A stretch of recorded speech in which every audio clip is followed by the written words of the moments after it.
सुहाग रात की रात अवनी सागर से पहली बार मिली। यूं तो सगाई के बाद 2-3 बार मिली थी, लेकिन रेस्टोरेंट या मॉल में कहाँ ज़्यादा बातें हो पाती हैं। आज पता चला कि सागर बिल्कुल अपने नाम की ही तरह है।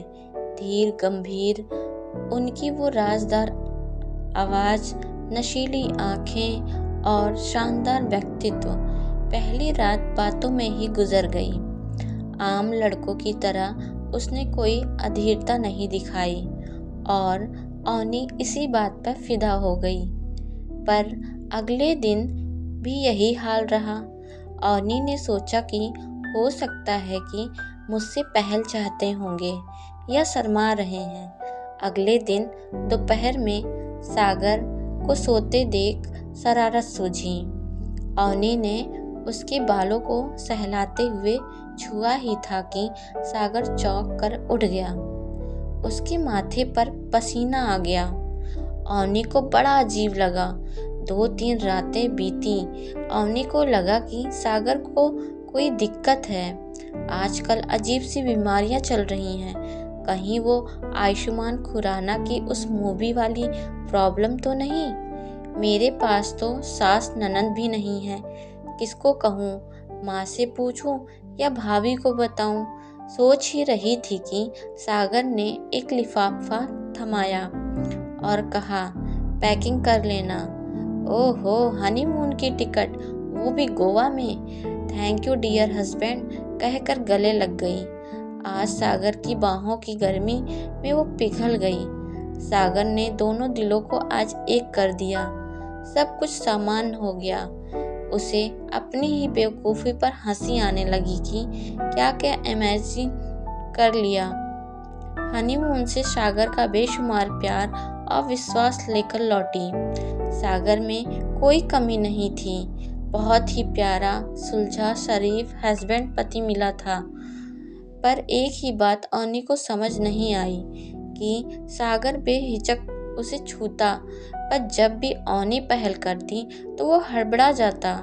ऐसा कई बार हुआ। अवनी जब कभी अचानक उसको छूती तो वो विचलित हो जाता।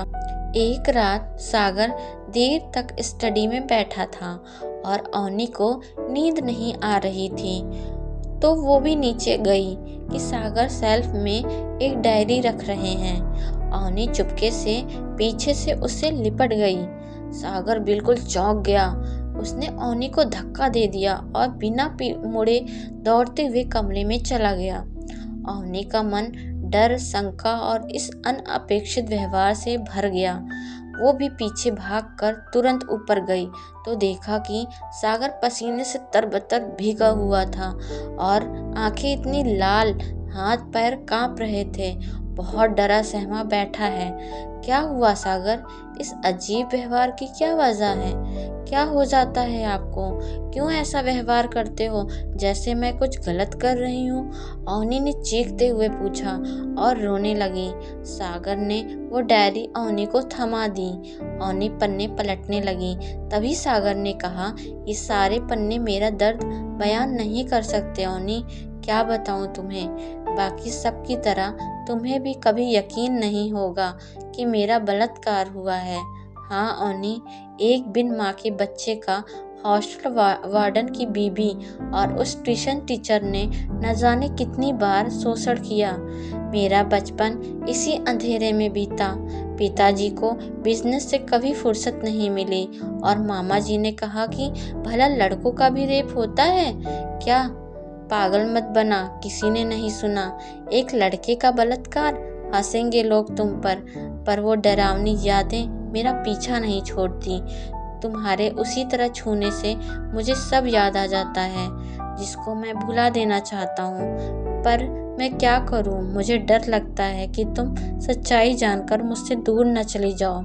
कहीं मेरे अतीत की कालिमा हमारे रिश्ते को न खा जाए। सागर आज उफान पर था और ओनी ने उस उफान को पूरी तरह बाहर आने देने में ही भलाई समझी। मुझे माफ़ कर दो ओनी, मेरी वजह से तुम्हें भी तकलीफ सहनी पड़ती है, मुझे माफ़ कर दो। सागर ओनी के घुटनों पर सर रखकर सिसकने लगा। ओनी भी रो पड़ी। उसने सागर के आंसू पोंछते हुए कहा, तुम सब भूल जाओगे सागर, मेरा प्यार तुम्हें हर दर्द को मिटा देगा। मेरे प्यार की रोशनी से सारे अंधेरे मिट जाएंगे।